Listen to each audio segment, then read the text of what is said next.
everyone, and welcome to the Crimson Moon's first ever Warhammer Underworlds Battlereport. Wait. No. We've played Underworlds before. It was like our second ever battle report. Oh, yeah. Well, I guess welcome to our second ever Warhammer Underworlds Battlereport.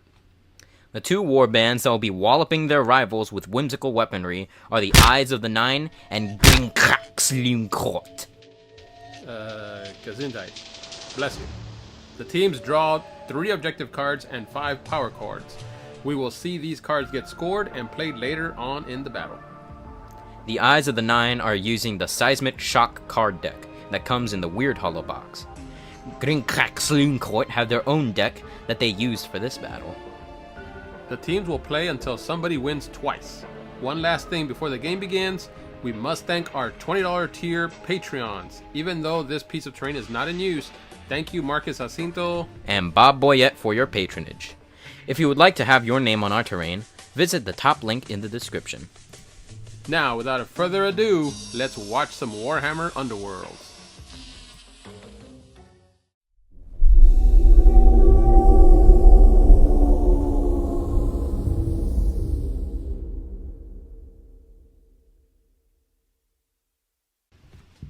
The Eyes of the Nine set up all their members first, obviously.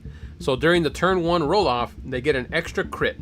Grinny's Court Boys rolled no crit, no assists, and only 2 double assists. So the Eyes of the Nine are obviously taking the first turn. They're called Grinkrak's Looncourt. Bless you. Narvia activates and throws a Sorcerer's Bolt at the Squig Rider. She needs swords and got nothing. Now we move to the power step. Poke and Snark was given the noble quest, na. He completes this quest if an enemy fails an attack action against him.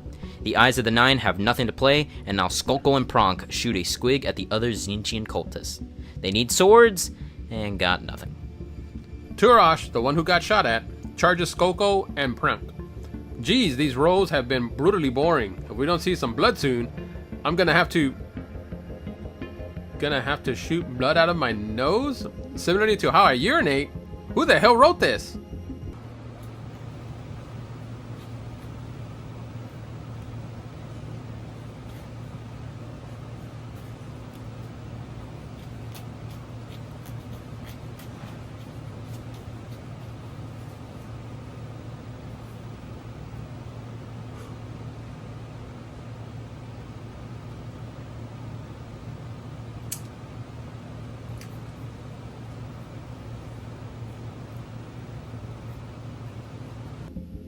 Still nothing to play, so Grinkrak the Great charges Turash. He needs hammers. This is now the second activation for Grinkrak's Looncourt, and the 4th activation of the entire game. Yet, we have seen no successes. No power cards played, and now Vortimus, the all-seeing, moves over to hold Objective 2. During the power step, Vortimus casts Channeled Power. Normally he would have to roll to cast a spell, but this one is instantly cast since he's on an objective. The spell gives him an extra die when he casts again, or until the end of the round. Poke and Snark was given Giddish Ferocity. It gives him +1 dice to his attacks until he completes his quest, or until the end of the phase.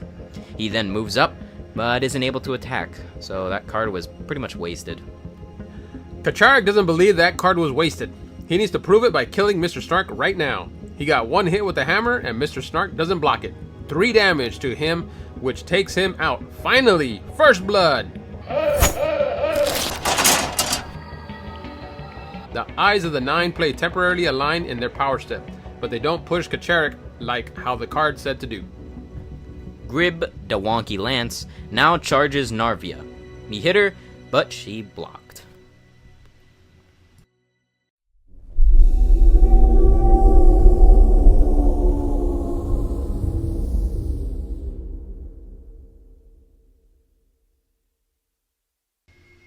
The Eyes take turn 2. Vortimus blasts with magic but failed. During the power step, Vortimus casts Abathus Screaming Idols. He succeeded! Off screen. And now he gets to move a terrain piece 1 hex. Thanks to that spell being cast, Kacharik inspires. I am Voices in my head, they counsel me, they understand, they talk to me. Grinkrak the Great charges Vordy. I don't know why they're still bothering with it anymore. During the power step, Grinkrak releases his pocket squig to the blue demons. For this, he scatters 2 from his hex and picks 1 enemy that was in those 2 scatter hexes to take a wound. The first roll was a hammer, so Bird Brains is a possible target. The second roll was in an empty space, so of course Birdie Boy is going to take a wound. Now that that's done, the eyes play Celestial Conduits, which allows them to reroll a magic die, as long as the caster is on a feature token. Kacharak attacks but missed. Luckily he can reroll one of those dice since he's inspired. Let me guess, they didn't read that part of his card. Yep, classic Crimson Moon. There was nothing to play during the power step, so now Grib the Wonky Lance attacks Narvia again. He hit her, and this time she doesn't save. During the power step, Grinkrak was given a fortifying fungus to reduce incoming damage by 1.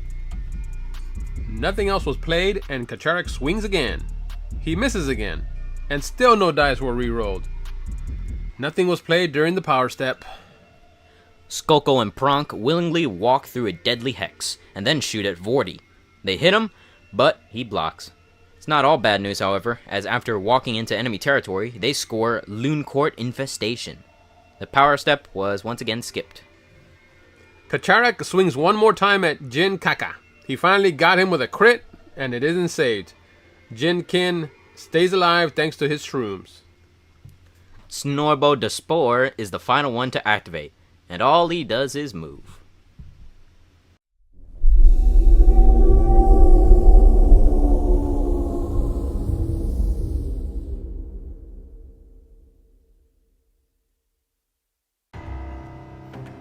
Grinkrak's Looncourt finally take the first turn. Grib the Wonky Lance charges the birdie. He hit him twice, and the birdie doesn't block. Grib gets an extra damage since he charged, which is pretty much overkill at this point.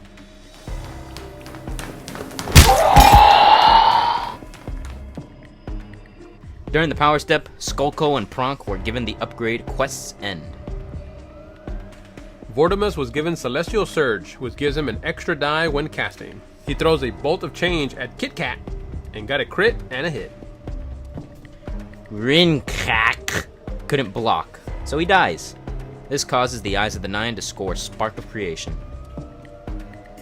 Vortimus was given Sorcerer's Might during the power step. Skolko and Pronk were given the Arm Yourself quest, and extra pointy boots.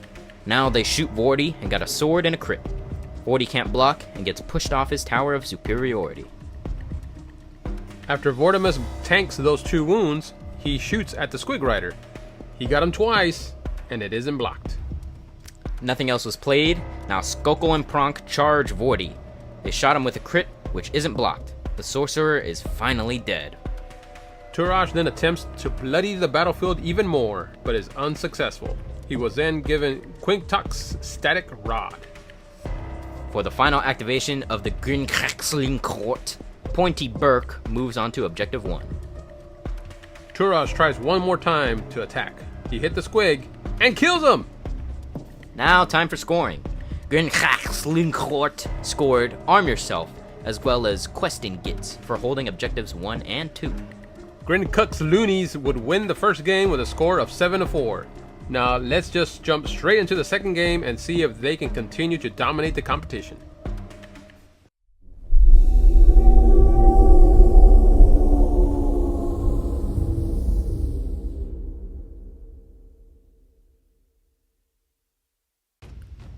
The gangs have set up pretty much the exact same way, and the Eyes of the Nine are getting an extra crit in the roll-off. Grinkrak's Looncourt got no crits, so the Eyes are going first. Turash shoots, but misses. During the power step, the Squig Hopper was given the quest Run 'em Down, and the power card Giddish Ferocity. With that, he charges Turash to hopefully take him out before he gets a chance to shoot again. Ah, fantastic. During the power step, Poke and Snark was given the quest Mob 'em. Hopefully he'll actually be able to complete this one. The Eyes of the Nine play Celestial Surge to aid their leader. Poke and Snark was then given Poke and Celerity. That way he's not out of range when he inevitably charges the enemy. After all that, Narvia successfully hit the Squig Rider with her Sorcerer's Bolt, and because of that, she inspires. Skipping the power step, Poke and Snark charges the same guy. He needs swords or assists, and got an assist. What do you know? It's blocked. Power phase skipped again as Vortimus moves up, and now they finally have something to cast. He successfully cast it, and now moves this deadly feature under Mr. Snark, wounding him. Skolko and Pronk shoot Turash again. They only fail on hammers and roll no hammers. He doesn't block both, and dies.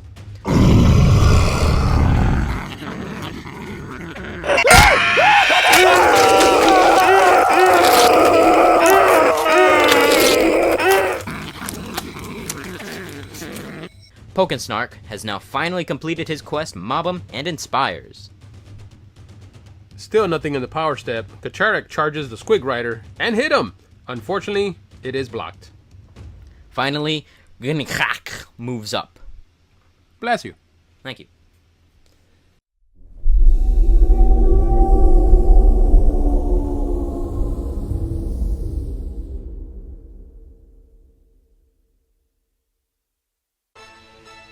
The goblins got one double assist, which is beaten by a crit. Vortimus shoots a Sorcerer's Bolt at the Squig Rider and successfully wounds him. Then, during the power step, he casts Ayara's Resistance, which gives them an extra wound if they're on an objective. Then he casts Channeled Power. This gives him an extra die when casting. Finally, he casts Let There Be Light, which forces the players to turn on the light. That way we can actually see what they're doing. Grib charges Narvia. He misses first hit. Ah, there it is. He got a crit for his second. Narvia fails to block and dies.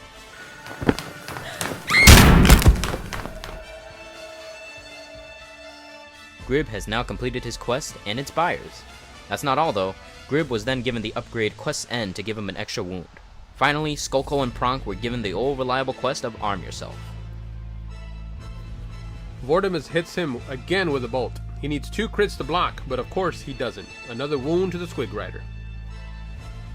Skolko and Pronk were given the upgrades Cunning Knight and Despicable Cad. Grinkrak then charges the bird. Fails to land his hits. Vortimus casts the bolt on the Squig Rider and finally takes him out. That took way too long. Grinkrak throws out his pocket squig once again. First it moves in an empty hex, but then it moves to where the bird is. So he's taken a wound. Pokensnark then hits the bird with a crit. Oh, but he blocked it. Before he gets struck again, Kacharak moves over to control Objective 4. Skolko and Pronk now charge to assassinate Vorty. They got him with a crit and a hit. It, of course, isn't blocked. In the end, Gloomgit's Loonspite would score Arm Yourselves, while the Eyes of the Nine would score Touching the Realm.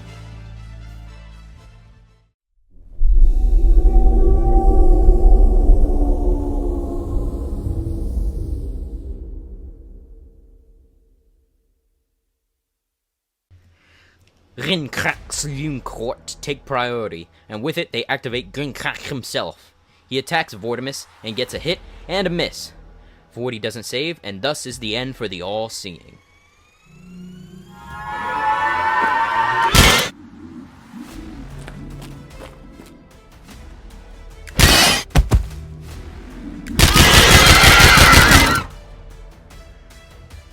After that kill, Grinkrak scores meanest of them all, and this allows him to inspire one of his grots. He chooses Snorbo de Spore. That totals 3 inspired grots, which causes Grinkrak to inspire. Finally, during the power step, Pointy Burke was given Downtrodden Squire as an upgrade, while Moonface Nags was given Legbiter as an upgrade. Well, the Eyes of the Nine make a last-ditch attempt to spill some guts. Just like in the first game, Kacharak charges Gricky and gets a hit and a crit. Just to add insult to injury, Grinkrak saves with 2 crits. Skolko and Pronk shoot the birdie to finally put an end to the Beaked menace. They got 3 hits, and the birdie can't save. Looncourt's Grimcourt would score the point for killing Kacharak, as well as small glories at the end of the game. It seems that Jin Jack's Goondor would win with a score of 9-3. Okay, I've had enough of you. You did this in the first video too. It's Grinkrak's Looncourt. You hear me? Grinkrak. Thank you all so much for watching. We hope you enjoyed us coming back to Warhammer Underworlds after nearly a year of not playing it. If you did, please leave a like. Comment below what we should play next and how many things we get wrong during this game. Also, please consider subscribing to our Patreon to gain access to monthly miniature giveaways, exclusive videos, and even your name painted on our terrain if you become a $20 Patreon member. If none catches your interest, but you still want to support us, you can always choose the free option and subscribe to us on YouTube. Thank you all once again for watching, and remember to always paint your walls crimson.